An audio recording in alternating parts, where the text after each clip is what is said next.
সংসদের সামনে আমেরিকার স্বাধীনতা দিবস পালন করেছে জামাতের আরেকটা দল।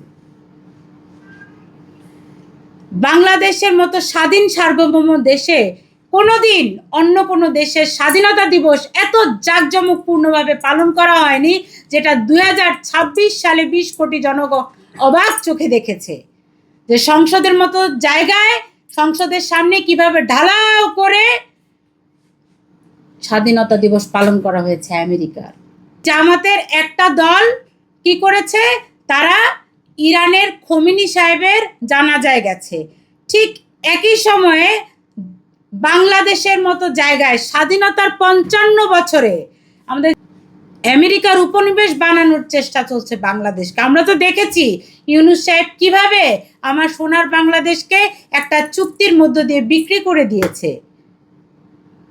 আমরা জানতে চাই যে কেন সংসদে আজ পর্যন্ত সে মার্কিন বাণিজ্য চুক্তি নিয়ে কথা হয়নি। কিভাবে কথা হবে?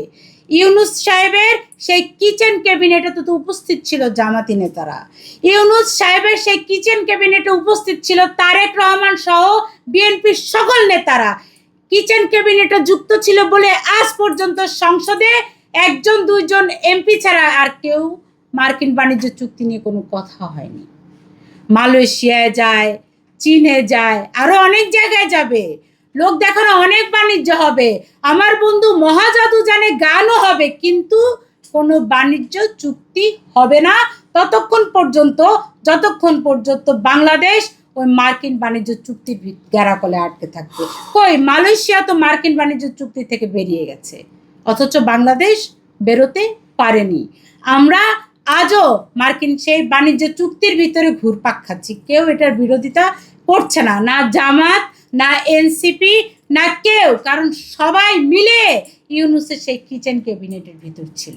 বাংলাদেশ বিক্রি করে দেওয়ার সেই পায়তারার সাথে সবাই যুক্ত ছিল, সবাই। আর এই দুমুখো সব জামাত মানুষকে দেখিয়ে দেখিয়ে ইরানের পতাকা নিয়ে কান্নাকাটি করে গড়িয়ে গড়িয়ে, আর যুক্তরাষ্ট্রের পক্ষে থাকে। আর এই যুক্তরাষ্ট্র দফায় দফায় আজও সংবাদ এসেছে যে তারা নতুন দফায় আবার ইরানে বিমান হামলা করছে।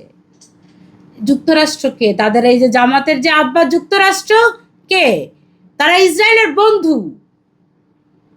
অথচ এই জামাতিরা, এই লোক দেখানো ইসলামিক দলগুলো তারা কি করে, তারা কাঁদতে কাঁদতে মরে যায় ফিলিস্তিনের জন্য, অথচ মার্কিন বাণিজ্য চুক্তির বিরুদ্ধে কথা বলে না।